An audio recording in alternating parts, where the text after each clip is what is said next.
Hello नमस्कार बच्चों। तो आज का ये जो सेशन है, ये सेशन हमारा तीसरा लेक्चर है करंट अफेयर एमसीक्यू सीरीज का।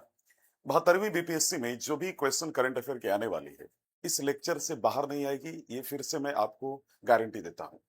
चलिए शुरू करते हैं। देखो भाई, आज की सेशन का जो क्वेश्चन है वो बेसिकली पहला है, consider the following statements regarding private members bill in India.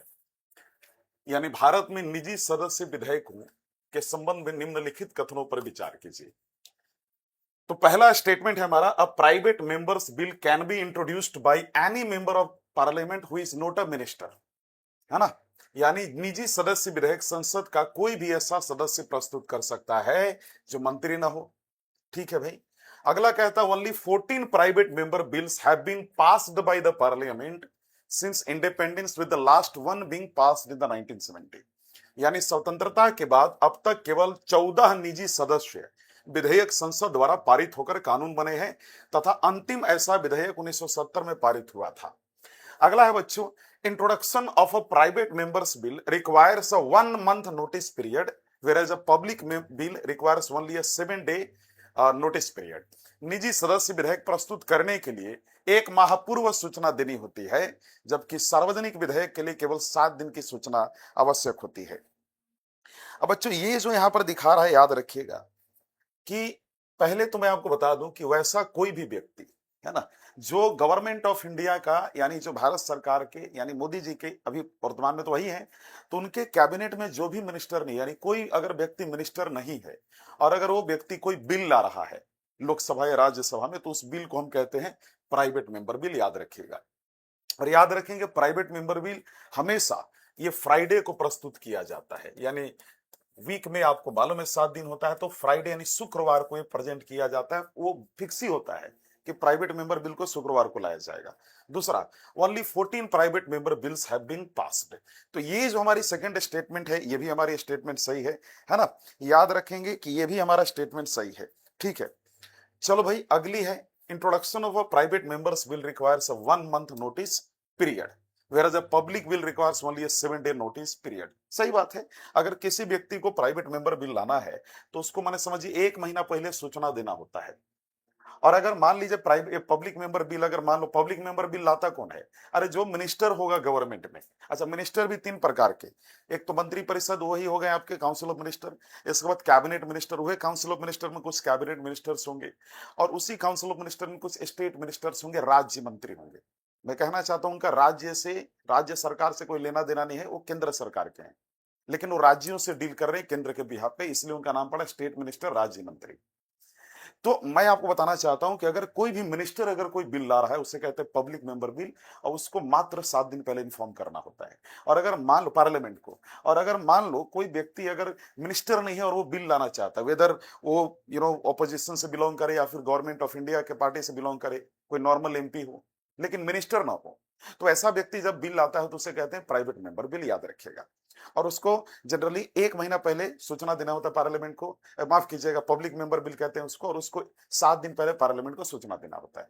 तो इफ अ पर्सन, बड़ी क्लियर कर देता हूं, अगर कोई व्यक्ति मिनिस्टर है और वो बिल ला रहा है तो पब्लिक बिल होगा, और उसको मात्र याद रखना 7 दिन पहले इन्फॉर्म करना होगा पार्लियामेंट को। अगर कोई व्यक्ति मिनिस्टर नहीं है और कोई नॉर्मल एमपी है, ऑपोजिशन हो या रूलिंग पार्टी का, वो अगर बिल ला रहा है उसे प्राइवेट मेंबर बिल कहेंगे, और उसको मात्र याद रखिएगा 1 माह पहले जो है उसको सूचित करना होता है माननीय संसद को। ये याद रखेंगे। तो भाई ये तीनों ही स्टेटमेंट हमारे सही है, यानी option D is the correct answer.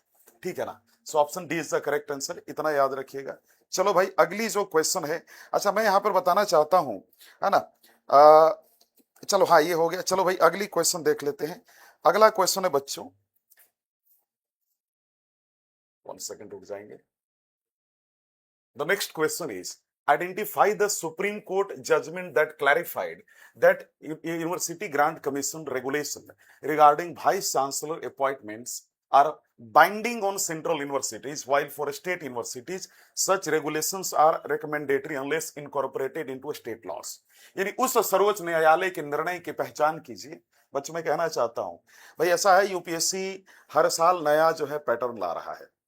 तो हमारा ये कहना है कि हमारी जो है जो क्वेश्चन आने वाले उसकी तो प्रैक्टिस हो, लेकिन हम जो जो पैटर्न से पूछा जा सकता है बीपीएससी से, बीपीएससी के द्वारा, उसको लेकर हम पहले ही क्वेश्चन प्रैक्टिस कर ले, सो दैट कि अगर कल को गए क्वेश्चन आए तो हम उसके लिए रेडी रहें। आप याद रखिएगा कि किसी प्रकार का पैटर्न अगर बीपीएससी इंट्रोड्यूस कर ले, आप पहले ही रेडी रह जाएंगे। मेरा कहना है कि अगर आप योद्धा हो तो आप युद्ध के लिए हर तरीके से आप रेडी रहो, साम दाम दंड भेद अपनाकर आपको अपने युद्ध को जीतना है। तो साथियों, मैं आपको कहना चाहता हूं कि ये साम दाम दंड भेद माने कि भाई सभी पैटर्न को देख लो कि जो संभावित पैटर्न है, प्रोबेबल पैटर्न है, उसको पहले ही प्रैक्टिस करो अलोंग विथ जो क्वेश्चन एग्जाम में डायरेक्टली आएगा, वो तो हो ही रहा है करंट अफेयर का। तो वही कह रहा है कि उस सर्वोच्च न्यायालय के निर्णय की पहचान कीजिए जिसमें स्पष्ट किया गया था कि कुलपति नियुक्ति से संबंधित यूजीसी विनियम केंद्रीय विश्वविद्यालयों पर बाध्यकारी हैं, जबकि राज्य विश्वविद्यालयों के लिए वे तभी बाध्यकारी होंगे जब उन्हें राज्य कानून में शामिल किया जाए। अब बता रहा है कि कौन सी ऐसी केस है, क्या एसआर बोमई केस 1994 का है, या केशवानंदा भारती केस 1973 का है, या कल्याणी मथिवानन मामला 2015 का है, या सुरेश पाटिल खेड़े मामला 2011 का है। बच्चों, सबसे पहले मैं बताना चाहता हूं, है ना, कि सबसे पहले समझो ये जो यूजीसी यहां दिख रहा है, UGC basically government of India के द्वारा 1956 में कानून लाया गया था, यूजीसी रूल्स, याद रखिएगा। तो यूजीसी रूल्स के द्वारा, यूजीसी एक्ट के द्वारा बेसिकली इसको जो है 1956 का यूजीसी एक्ट के द्वारा यूजीसी को एस्टैब्लिश किया गया था। अच्छा, यूजीसी बेसिकली भारत की उच्च व्यवस्था यानी उच्च शिक्षा यानी हायर एजुकेशन से संबंधित है। अच्छा, हायर एजुकेशन जो है ये कॉन्करेंट लिस्ट में आता है, और आप सभी को मालूम है कि एजुकेशन जो है 42nd कॉन्स्टिट्यूशनल अमेंडमेंट एक्ट के पहले यानी 1976 के पहले ये स्टेट लिस्ट का हिस्सा हुआ करता था, यानी 7 शेड्यूल में जो स्टेट लिस्ट है, 3 है, कॉन्करेंट यूनियन और स्टेट लिस्ट। लेकिन 42nd कॉन्स्टिट्यूशनल अमेंडमेंट एक्ट के जरिए माननीय प्रधानमंत्री इंदिरा गांधी जी के द्वारा इसे किस में शामिल कर दिया गया, कॉन्करेंट लिस्ट में शामिल कर दिया गया, याद रखिएगा, है ना। चलो भाई, तो आगे बढ़ते हैं। तो याद रखना है कि ये जो इसका राइट आंसर होगा कल्याणी मथिवानन केस होगा 2015। तो कल्याणी मथिवानन केस में ये पर्टिकुलर बात कही गई थी कि भाई ऐसा है कि जो वाइस चांसलर की जो नियुक्ति होगी, है ना, उससे संबंधित यूजीसी विनियमन केंद्रीय विश्वविद्यालय पर बाध्यकारी होगी, जबकि राज्य विश्वविद्यालय के लिए वे तभी बाध्यकारी होगी जब उन्हें राज्य कानून में शामिल किया जाएगा। तो ये हमें याद रखना, कल्याणी मथिवानन केस है, प्रीलिम्स में आ जाएगा ये। अगली क्वेश्चन बड़ी इंटरेस्टिंग है साथियों, अगली क्वेश्चन बड़ी इंटरेस्टिंग है, आप इसके स्क्रीन पे दिख रहा होगा, है ना। तो यहां पर क्वेश्चन क्या है बच्चों, क्वेश्चन है match list 1 with list 2 regarding provisions related to national human right commission, यानी राष्ट्रीय मानवाधिकार आयोग से संबंधित निम्नलिखित प्रावधानों पर का मिलान कीजिए। भाई, पहली लिस्ट हमारे पास है appointment of chairperson and members, दूसरा रिमूवल ऑन प्रूव्ड मिसबिहेवियर और incapacity, C tenure of chairperson, resignation of chairperson. List 2 में देख लो भाई लिखा हुआ है, अब बोल रहा है इसको मैच करो। तो बच्चों, आपको मालूम होगा जब मैं कह रहा हूं appointment of chairperson and member यानी अध्यक्ष एवं सदस्यों की नियुक्ति, तो इसका जो राइट आंसर होगा recommendation committee headed by prime minister, है ना। तो इसका जो होगा A3, ए को हम 3 से मिलाएंगे। इसके बाद अच्छा, ऐसे क्वेश्चन को डील करना तो सबसे पहले तो एक काम करो, कोई एक सही पकड़ लो, अपने आप सही हो जाएगा। बी है रिमूवल ऑन प्रूव्ड मिसबिहेवियर और इनकैपेसिटी, सिद्ध दुराचार एवं या अक्षमता पर हटाया जाना। तो भाई इसका होगा सर्वोच्च न्यायालय की जांच के बाद राष्ट्रपति द्वारा हटाया जा सकता है ना। तो इसके बाद अध्यक्ष का कार्यकाल, टेन्योर ऑफ चेयरपर्सन, ये किस चीज से रिलेटेड है, तो 3 years और 70 years which ever is earlier.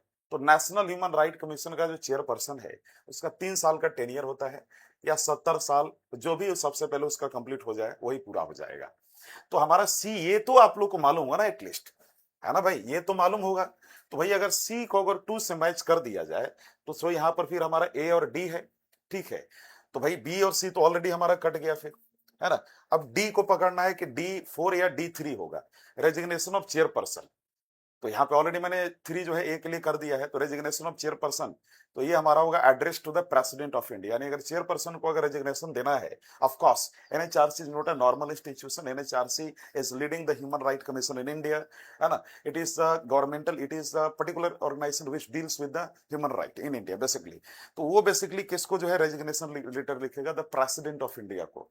तो इस प्रकार अगर डी का 4 होता है तो हमारा जो राइट आंसर हुआ बेसिकली ए हुआ, है ना। Remember this point, so option A is the correct answer, है ना। तो इस प्रकार हमने भाई ऑप्शन ए को टिक लगाया। अच्छा, मैं यहां पर एक चीज और आप सभी को बताना चाहता हूं कि एक कानून लाया गया था, protection of human rights act 1993, है ना। Protection of human rights act 1993। इस एक्ट के द्वारा गवर्नमेंट ऑफ इंडिया ने बेसिकली क्या किया था, एनएचआरसी को स्टैब्लिश किया था। और मैं आपको बताऊं, एनएचआरसी एक स्टैट्यूटरी बॉडी है, यानी एक ऐसी कानून जिसको भारत सरकार ने कानून लाकर पार्लियामेंट में इसको स्थापित किया है ना। ये कोई जो है स्टैट्यूटरी एक्ट के द्वारा लाया गया एक स्टैट्यूटरी बॉडी है, ये एक कॉन्स्टिट्यूशनल बॉडी नहीं है। इसलिए कभी भी एग्जाम में इस प्रकार के आपको प्रश्न दिख जाए तो आप इसको कॉन्स्टिट्यूशनल बॉडी मत मानिएगा, ये स्टैट्यूटरी बॉडी है ना। तो भाई एक चीज और याद रखना आपको, है ना, कि जब भी यहाँ पर जब हम एनएचआरसी की बात करते हैं तो एनएचआरसी में कौन बनता है भाई, कौन चेयरमैन होता है, तो या तो फॉर्मर कोई सुप्रीम कोर्ट का जज हो, है ना, या जो ऑलरेडी सर्व कर चुका हो, है ना, supreme court. Of course farmer जो है सुप्रीम कोर्ट के जजेज एनएचआरसी के चेयरमैन बनते हैं। और ये फैक्ट याद रखना अपने एग्जामिनेशन के लिए, है ना। तो जितने भी फॉर्मर जज हैं वो एलिजिबल हैं, और साथ ही साथ जो सीजेआई है, चीफ जस्टिस ऑफ इंडिया, अगर वो मान लो सुप्रीम कोर्ट से रिटायर कर चुका है तो वो भी इसका चेयरमैन बन सकता है। चलो भैया अगली क्वेश्चन देखते हैं। अगला क्वेश्चन बच्चों, consider the following statement regarding the central information commission, यानी केंद्रीय सूचना आयोग के संबंध में निम्नलिखित कथनों पर विचार कीजिए। The central information commission was constituted under the right to information act 2005, यानी केंद्रीय सूचना आयोग का गठन सूचना का अधिकार अधिनियम 2005 के तहत किया गया था। ये क्वेश्चन है ना, तो ये ध्यान रखना। इसके बाद हमारा जो स्टेटमेंट आता है ये तो सही बात है ना, ये तो करेक्ट है कि राइट टू इंफॉर्मेशन एक्ट 2005 के बाद किया गया था, और ये करेक्ट बोल रहा है, तो ये तो सही होगा। दूसरा है, the jurisdiction of the CIC x tends over all central public authorities, यानी इसका जो अधिकार क्षेत्र है सभी केंद्रीय लोक प्राधिकरणों तक विस्तृत है। सही बात है, ये भी सही है। The number of information commissioners in the CIC can not exceed 10, यानी 10 से ज्यादा नहीं हो सकते हैं सूचना आयुक्त, तो ये भी सही है, ये तो आपने पढ़ा होगा। So option D is the correct answer. देखो सेंट्रल इंफॉर्मेशन कमीशन एक बहुत ही इंपॉर्टेंट पद होता है गवर्नमेंट में, है ना, और इसको याद रखना कि 12 माने सेंट्रल इंफॉर्मेशन कमीशन का जो पोस्ट है उसको 12 अक्टूबर 2005 को इंडिया में एग्जिस्टेंस में लाया गया था। कहने का मतलब भारत में इसको कब लाया गया था, याद रखेंगे 2005 में, है ना, जब राइट टू इंफॉर्मेशन एक्ट आया उसके तुरंत बाद इसको किया गया था। और ये भी मैं आपको बता दूं कि CIC is a statutory body, Bharat सरकार ने इसको कानून लाकर इसको बेसिकली स्टैब्लिश किया था, मैंने अभी बोला, राइट टू इंफॉर्मेशन एक्ट 2005। और मजे की बात है कि ये कोई कॉन्स्टिट्यूशनल बॉडी नहीं है। कई बच्चे ये सोचते हैं, है ना, कि सीआईसी है बहुत इंपॉर्टेंट पोस्ट है तो ये एक प्रकार की कॉन्स्टिट्यूशनल बॉडी होगी, ये कॉन्स्टिट्यूशनल बॉडी नहीं है, इतना याद रखिएगा। और आप में से कई बच्चों को मैं बता दूं कि कई बच्चों को लग रहा होगा सर सीआईसी का अपॉइंटमेंट कौन करता है, सीआईसी का अपॉइंटमेंट करता है प्रेसिडेंट ऑफ इंडिया, याद रखेंगे प्रेसिडेंट ऑफ इंडिया करता है। तो प्रेसिडेंट ऑफ इंडिया इसको अपॉइंट करता है, अगर इसको रिजाइन भी मारना है तो प्रेसिडेंट ऑफ इंडिया को ही रिजाइन मारेगा, इतना याद रखिएगा। चलिए अगली क्वेश्चन देखते हैं। देखो भाई आमतौर पे ऐसी क्वेश्चन बीपीएससी ने नहीं पूछा है, लेकिन बीपीएससी ऐसा क्वेश्चन पूछ सकता है, और जब पूछ लेगा तब हम मानेंगे कि बीपीएससी ऐसा क्वेश्चन पूछेगा। नहीं सर ऐसा क्वेश्चन बीपीएससी नहीं पूछता है तो यानी आप फ्रेशर हैं, फिर अभी आपको उतना डेप्थ नॉलेज नहीं है इन पब्लिक सर्विस कमीशन को लेकर, है ना। यूपीएससी में हमने ऑलरेडी बोला था सारे बच्चों को कि इस प्रकार के क्वेश्चन पूछ, लेकिन ना सर ऐसे थोड़े होगा सर, देखिए पूछा। अब बच्चे बोल रहे सर आपने जो कहा था वो सही है सर, आपकी इंट्यूशन बड़ी स्ट्रांग है। तो भाई 11 साल तक हम लोगों ने बुद्धि खपाई है, ऐसे ही तो नहीं खपाई है। तो बच्चों याद रखना कि हमें रेडी रहना है इस प्रकार के क्वेश्चन के लिए। हम तो खुद ऑलरेडी 2 बार क्वालिफाई किए यूपीपी से, so I have a depth knowledge about this area. So ज्यादा बुद्धि नहीं हमें लगाना मेरे प्यारे बच्चों, आराम से इस क्वेश्चन को देखिए। देखिए भाई पहला है, Ramesh a poor daily veg worker is arrested in criminal case, है ना। एक क्वेश्चन है, Ramesh a poor daily veg worker is arrested in a criminal case, he can not afford a lawyer, है ना, और despite repeated request the state fails to provide him legal aid. After several months he approaches the high court seeking enforcement of his rights, है ना। The court observes that access to justice is an essential part of fair legal system and directs the state to provide legal assistance. कह रहा रमेश एक गरीब दिहाड़ी मजदूर है जिसे एक आपराधिक मामले में गिरफ्तार कर लिया जाता है, वह वकील रखने में सक्षम नहीं है, बार बार अनुरोध करने के बावजूद राज्य उसे निःशुल्क विधिक सहायता उपलब्ध नहीं कराता। कई महीनों बाद वह अपने अधिकारों के संरक्षण हेतु उच्च न्यायालय का दरवाजा खटखटाता है। न्यायालय टिप्पणी करता है कि न्याय तक पहुंच, है ना, एक निष्पक्ष न्यायिक व्यवस्था का अनिवार्य अंग है और राज्य को विधिक सहायता उपलब्ध कराने का निर्देश देता है। उपरोक्त स्थिति के संदर्भ में निम्नलिखित कथनों पर विचार कीजिए। कहता है कि निःशुल्क विधिक सहायता का अधिकार संविधान के अनुच्छेद 21 से उत्पन्न होता है। क्या यह सही है? यहाँ पे सही उत्तर चुनने के लिए बोल रहा है। ये जो निःशुल्क यहाँ पर विधिक सहायता की बात की गई, क्या ये अधिकार संविधान के अनुच्छेद 21 से उत्पन्न होता है? हाँ, होता है। ये सही है भाई। रमेश अपने अधिकारों के परिवर्तन हेतु अनुच्छेद 226 के अंतर्गत उच्च न्यायालय जा सकता है क्या?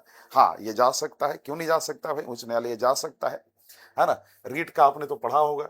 हालांकि आर्टिकल 32 भी रीट को अलाउ करता है और आर्टिकल 32 के अंतर्गत आप सीधे सुप्रीम कोर्ट जा सकते हैं। लेकिन आप सुप्रीम कोर्ट भी जा सकते हैं, आप हाई कोर्ट भी जा सकते हैं। लेकिन यहाँ पर ये थोड़ी ना बोला है कि केवल वह सुप्रीम उच्च न्यायालय ही जा सकता है। केवल वर्ड यूज नहीं किया गया है, मतलब ये बोला गया है कि वो जा सकता है, मतलब आर्टिकल 32 के अंतर्गत वो सुप्रीम कोर्ट भी जा सकता है।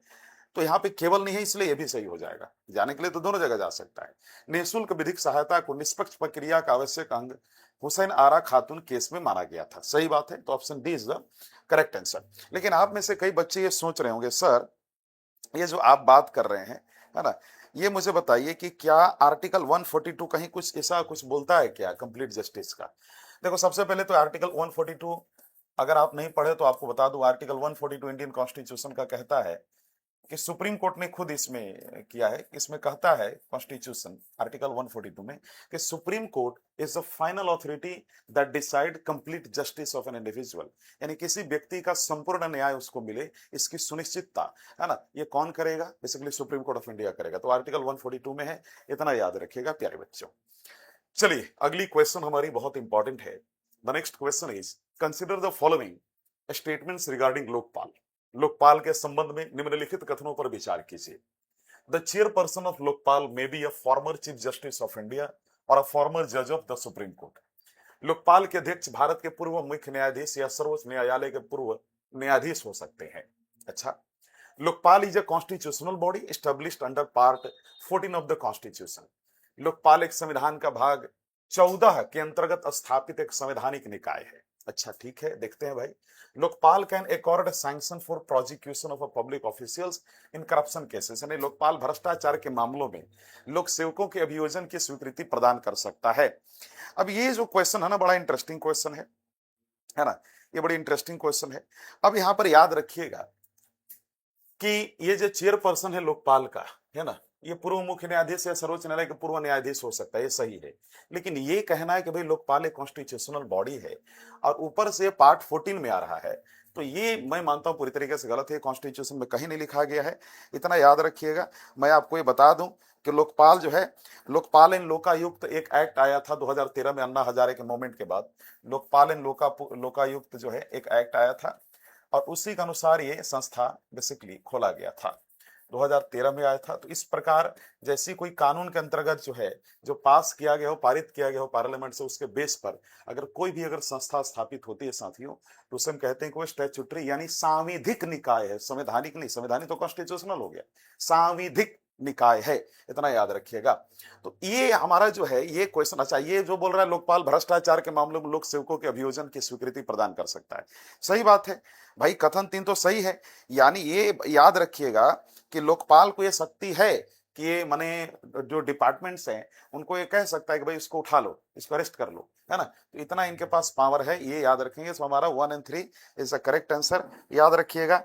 और मैं आप सभी को यहाँ बताना चाहता हूँ कि याद रखेंगे कि इसका जो पूरा गोल होता है कि एमपी एमएलए जितने पब्लिक ऑफिशियल्स हैं, जो बड़े लेवल के जो लोग हैं, भाई छोटे लेवल के लोगों को तो ऐसे अरेस्ट कर लेती है सीबीआई वगैरह, लेकिन जो बड़े बड़े जो पद पे बैठे हुए लोग हैं जिनको कोई जल्दी छू नहीं सकता, उनकी जांच के लिए लोकपाल एंड लोकायुक्त है। Lokpal for centre, Lokayukta for state, याद रखिएगा।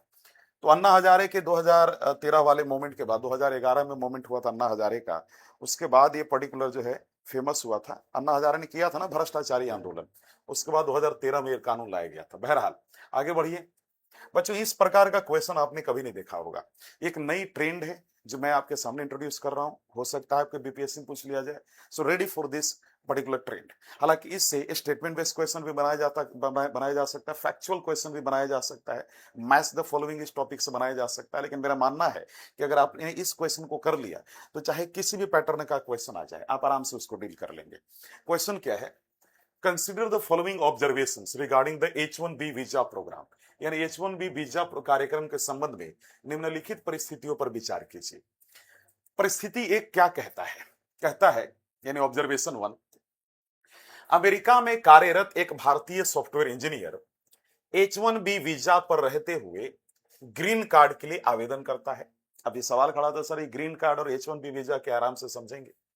दूसरा परिस्थिति कहता है, एक अमेरिकी विश्वविद्यालय वार्षिक H1B वीजा लॉटरी में भाग लिए बिना एक विदेशी प्रोफेसर की नियुक्ति करता है। अच्छा, वो विदेशी प्रोफेसर किसी भी देश से बिलोंग कर सकता है। इसके बाद परिस्थिति तीन कहता है, H1B वीजा धारक 6 वर्ष पूरे होने के बाद बिना स्थायी निवास, है ना, जिस व्यक्ति को ग्रीन कार्ड मिल जाता है अमेरिका को, वो व्यक्ति वहां पे परमानेंट रह सकता है। तो वही कह रहा है कि H1B वीजा धारक 6 वर्ष पूरे होने के बाद बिना स्थायी निवास या किसी अन्य वैध विस्तार के अनिश्चित काल तक अमेरिका में कार्य करता रहता है। अब ये तीन आपने ऑब्जर्वेशन देख लिया। मैं ये बताना चाहता हूं कि पहले समझिए, अमेरिका ने H1B वीजा जो है, इस वीजा को उसने 1990 में अपने देश में इंट्रोड्यूस किया था। अब ये बोल रहा है तीन हमारे पास ऑब्जर्वेशन है।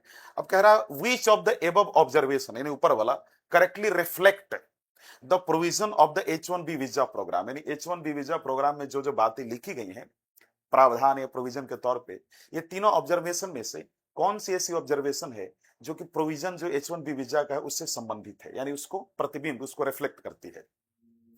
कहता है केवल एक और दो, केवल दो और तीन, केवल एक और तीन, और डी कहता है एक दो तीन। याद रखिएगा बच्चों, मैं आप सभी को बताना चाहता हूं, ये बहुत ज्यादा इंपॉर्टेंट है ना, कि जब हम बात करते हैं, है ना, observation one, observation two, observation three का, तो भाई जब तुम ऑब्जर्वेशन वन देखोगे ना, तो तुम्हें मालूम चल जाएगा कि ऑब्जर्वेशन वन सही है, कि एक इंडियन सॉफ्टवेयर, अमेरिका में कार्यरत एक भारतीय सॉफ्टवेयर इंजीनियर H1B वीजा पर रहते हुए ग्रीन कार्ड के लिए आवेदन कर सकता है। सही बात है भाई, H1B वीजा तो आपको टेम्पररी रिलीफ दिया है ना, कि आप वहां पर रहिए, आप चाहे तो वहां पर स्थायी निवास बन सकते हैं, ग्रीन कार्ड के लिए अप्लाई कर सकते हैं। सही बात है। कह रहा है US university hires a foreign professor, कर सकता है H1B वीजा प्रोग्राम के तहत, है ना, कि भाई अब प्रोफेसर आ रहा है तो ऐसा थोड़े परमानेंट के लिए आ रहा है, 2 साल के लिए आ रहा है डिपुटेशन पे पढ़ाने के लिए, तो भाई आइए, पैसा लीजिए, और H1B वीजा पर भी रह के आप पढ़ा सकते हैं, तो ये भी सही है। लेकिन कह रहा है कि भाई H1B वीजा धारक 6 वर्ष पूरा होने के बाद अस्थायी निवास या किसी अन्य वैध विस्तार के निश्चित काल तक अमेरिका में कार्य कर सकता है। यानी a foreign worker holding an H1B visa completes 6 years in the US and immediately continues working indefinitely without, ऐसा थोड़ी होता है। obtaining permanent residency, भाई उसको तो परमानेंट रेजिडेंसी लेना पड़ेगा ना। H1B वीजा तो टेम्पररी रिलीफ दे रहा है कि आप जाकर अमेरिका में रहिए, लेकिन आपको परमानेंट रहना है तो आपको ग्रीन कार्ड तो अमेरिका का लेना होगा ना, तो ये अपने आप में गलत होगा ऑब्जर्वेशन थ्री। तो ऑब्जर्वेशन वन इंटू सही है, इसलिए ये हम कह सकते हैं कि H1B वीजा का रिफ्लेक्शन ऑब्जर्वेशन वन और टू में दिखता है। याद रखिएगा। तो इस प्रकार हमारा सही क्या हुआ, इस प्रकार हमारा सही हो गया साथियों H1B वीजा का 1 and 2, तो option A is the correct answer. तो याद रखना, इस तरीके का क्वेश्चन पूछा जा सकता है एग्जाम में। रिमेंबर दिस पॉइंट, जो लोग प्रीलिम्स निकाल रहे हैं वो इस सब चीज के लिए रेडी हैं पहले से, ये मैं आपको बता रहा हूं। और मैं आप सभी बच्चों को निवेदन करना चाहता हूं कि जो भी क्वेश्चन आप देख रहे हैं ये पैटर्न अपने दिमाग में बसा लीजिए कि ऐसा भी आ सकता है। चलो भाई अगली क्वेश्चन है, अगली क्वेश्चन बड़ी इंटरेस्टिंग क्वेश्चन है, और ये जो क्वेश्चन है बेसिकली याद रखिएगा, ये मैं फिर से कहना चाहता हूं, ये क्वेश्चन एक नए पैटर्न पे इंट्रोड्यूस किया गया है। कह रहा है पॉलिसी एनालिस्ट नहीं होता है कि जो नीति उति के बारे में थोड़ा ज्यादा जानकारी रखता है, कोई कानून वगैरह के बारे में उसको एनालिसिस करता है, उसके बारे में कह रहा है। A policy analyst identifies the following possible consequences of China's proposed mega dam on the Yarlung Zangbo Brahmaputra river. कह रहा है कि एक नीति विश्लेषक है, वो कहीं का भी हो सकता है, उसने यारलुंग जांगबो, जो ब्रह्मपुत्रा को बेसिकली कहा जाता है, ब्रह्मपुत्रा नदी पर चीन द्वारा एक मेगा बांध बनाया जा रहा है उसके द्वारा। मैंने कह रहा है कि भाई एक कोई व्यक्ति है जो ये विश्लेषण कर रहा है कि चीन बेसिकली ब्रह्मपुत्रा पे एक मेगा बांध बना रहा है, तो उसका क्या क्या संभावित प्रभाव हो सकता है, प्रोबेबल इफेक्ट हो सकता है। जैसे मान लो मैं पॉलिसी एनालिस्ट हूं, चाइना ने डैम बनाया, तो एज अ पॉलिसी एनालिस्ट मैं ये तुक्का लगा रहा हूं या फिर मैं अपने ज्ञान के आधार पर ही बोल रहा हूं कि वो डैम बना रहा है तो उसके बाद या बांध बना रहा है तो उसके बाद क्या क्या प्रभाव पड़ सकता है, इंपैक्ट पड़ सकता है। और मैंने कुछ आपको दिया कि ये प्रभाव पड़ेगा, ये 4-5, और आपको आइडेंटिफाई करना है एज ए स्टूडेंट कि सही बात है क्या, ये नीति एनालिस्ट यानी जो मैं ये जो बता रहा है या जो बता रहे हैं, क्या ये ऐसा हो सकता है, ये जो 4 उन्होंने संभावित प्रभाव बताए, तो मैं आप अपने नॉलेज के बेसिस बताओ कि कौन कौन सही होगा। हो सकता है मैं गलत भी हो जाऊं, आप ही सही हो जाओ, क्योंकि नीति विश्लेषक गलत हो सकता है, वो भगवान थोड़ी है। तो आपको पकड़ना है बच्चों। कह रहा है कि पहली प्रभाव कि निचले क्षेत्रों में कृषि हेतु आवश्यक गाद के प्रवाह में कमी, सिल्ट जिसे कहा जाता है ना, यानी reduction in silt flow to downstream agriculture regions. कह रहा है नदी प्रवाह में परिवर्तन के कारण स्थानीय जैव विविधता पर प्रतिकूल प्रभाव, disturbance in local biodiversity due to altered river flow. कह रहा है कि तीसरा जो प्रभाव पड़ सकता है, नीति एनालिस्ट कह रहा है ना, पॉलिसी एनालिस्ट, कि भूकंपीय रूप से संवेदनशील हिमालयी क्षेत्रों में स्थित होने के कारण पारिस्थितिक जोखिम में वृद्धि, increased ecological risks because the project is located in a seismical activity Himalayan zone, यानी जहां पे भूकंप आता है, इसलिए जब वहां पर ये बांध बनेगा तो कुछ ना कुछ प्रभाव दिखेगा पर्यावरण के स्तर पर। अगला कह रहा है भारत चीन के सभी जल वैज्ञानिक डेटा साझाकरण समझौते का स्वतः समाप्त हो जाएगा। यानी जब डैम बनाएगा या जो बांध बनाएगा चीन ब्रह्मपुत्रा पे, तो जो भी इंडिया ने एग्रीमेंट साइन किया है वाटर से रिलेटेड या नदियों से रिलेटेड, वो अपने आप सारा ऑटोमेटिक खत्म हो जाएगा। भाई बहुत बड़ी स्टेटमेंट है। अब आपको पकड़ना है कि आपके पास से चार है, अब चारों में पकड़ना है कि चारों में कौन सी सही होगी। तो भाई बताइए इसका चारों में कौन सही होगा। बच्चों मैं पहले बता दूं कि तिब्बत में ब्रह्मपुत्रा को यारलंग जांगबो कहा जाता है। यार ऐसा है, देखिए बच्चों मैं सबसे पहले बताना चाहता हूं, पहला तो सही है कि जब भाई बांध बनाया जाएगा तो ऑफकोर्स जो सिल्ट फ्लो है वो क्या होगा, जब पानी वहां रुक जाएगा तो बहाव उसका कम होगा कि नहीं होगा, है ना, तो प्रवाह में कमी तो होगी। ये तो सही बात है, ये तो सही बोला नीति विश्लेषक ने कि ये प्रभाव पड़ेगा। दूसरा कहता है नदी प्रवाह में परिवर्तन के कारण स्थानीय जैव विविधता पर प्रतिकूल प्रभाव पड़ेगा, क्योंकि अब पानी जो रोक लिया गया है या उसकी हो सकती है दिशा बदल दी गई है, तो जहां पर जाता था पानी वहां के लोगों को तो मिलेगा नहीं, तो वहां पे तो कुछ तो इम्पैक्ट पड़ेगा ना, तो लोकल बायोडाइवर्सिटी पे कुछ तो इम्पैक्ट पड़ेगा। तो ये भी सही है।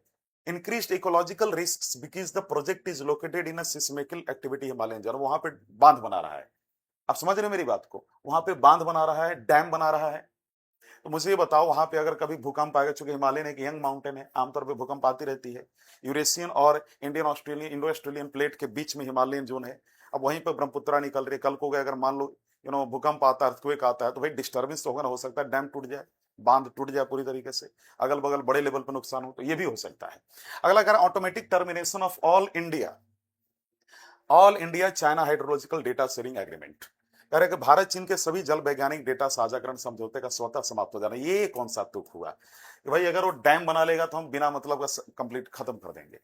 ये तो तभी होता है ना जब इंडिया और चाइना ने कोई ऐसा एग्रीमेंट साइन किया है और उन्होंने बोला है कि भाई अगर तुमने ये किया तो ऑटोमेटिकली हमारी एग्रीमेंट समाप्त हो जाएगी।